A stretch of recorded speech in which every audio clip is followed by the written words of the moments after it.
Hey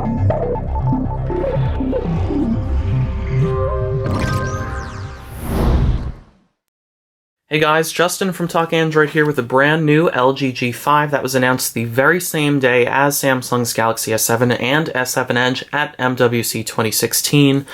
This is LG's flagship for the year, at least until a potential successor to the V10 comes later this year.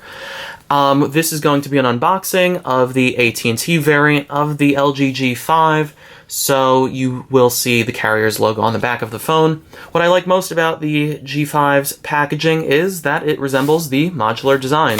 So, right here is the bottom chin of the phone, and it removes, and the standard is to hold the battery, which measures 2800 mAh. And it comes out, it's removable, you can put in a fresh one, and LG has an ongoing promotion where buyers of the G5 can get a free, extra battery with a charging cradle.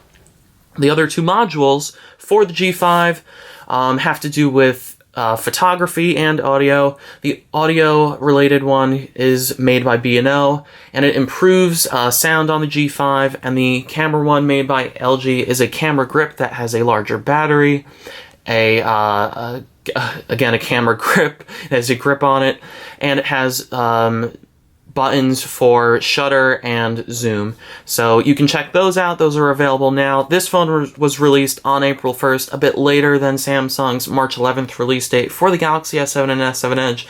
That could have had to do with production issues, but we don't know. But hey, the phone is here now, and let's take a look at what's inside the box.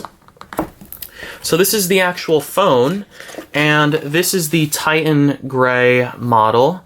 It is dark gray, similar to what we've seen from HTC, and the G5 has a 5.3-inch display with Quad HD resolution, which means 2560 by 1440. It's IPS, it's LCD, it's not Super AMOLED, that's a Samsung thing, and other companies use AMOLED, but LG uses its own IPS LCD technology. It's a large display, but the phone does not feel all that large. It's a compact body, which I really like, and it does look like the G3 from 2014. It does not look like last year's G4, and some people may like that because, including myself, the G4 wasn't that comfortable to hold, but it does look like the G3, so if you have that phone or if you're a fan of that one, this is a similar phone. On the back, it really shows the, the color. You'll notice that the phone isn't as shiny, or, it doesn't look as premium as phones that are made of metal, because while LG is saying it's made of metal, there's a thin layer of plastic covering the phone. So if I scratch it, I can feel that it is plastic. It does not feel like metal. It doesn't feel like metal phones like the One M9 and others. That doesn't mean this phone is cheap, or it looks cheap, or it feels cheap, or anything related to cheap. It just doesn't feel as nice as other phones. So yeah, that has to do with look and feel, but it looks good, it just doesn't feel as good. That's not a bad thing. On the back of the phone is the power button that now doubles as a fingerprint scanner. It has a chrome trim, so you always know it's there. It's a little loose, which is unfortunate. I hope that's not with every unit. Maybe that's just mine. But it's raised a little bit, so you know exactly where it is. With the chrome trim and that little the little hump, you'll always know where the power button is. You press that, and the phone will turn on or off.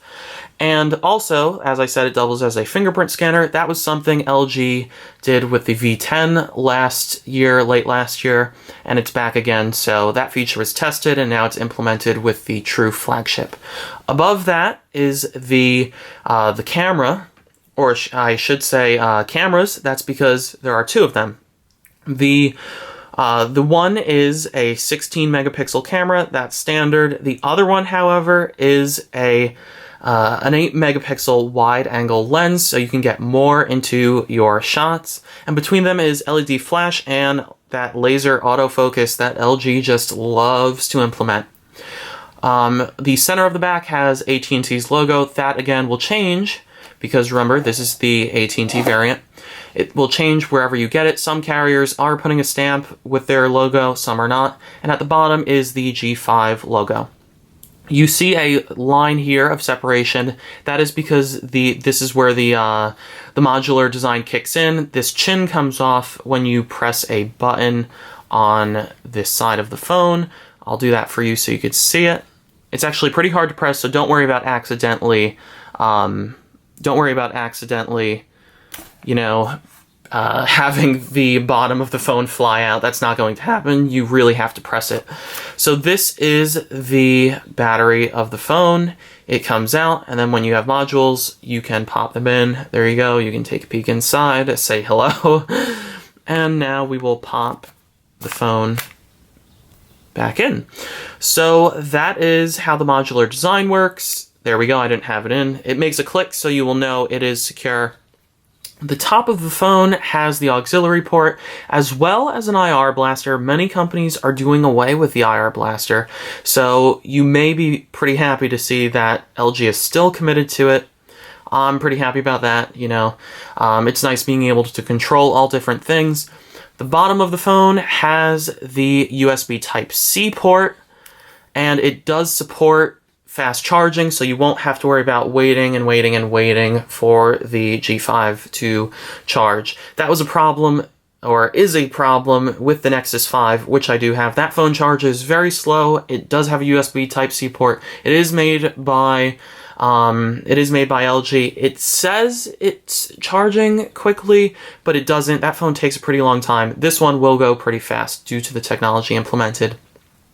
And next to the USB Type-C port is the speaker, and to the right of that is probably a little microphone. On the left side of the G5 is the volume rocker. It's not surrounding the power button anymore. LG, probably due to the modular design with spacing on the inside of the phone, had to move the volume rocker to the left side. It's pretty thin, so you can see it.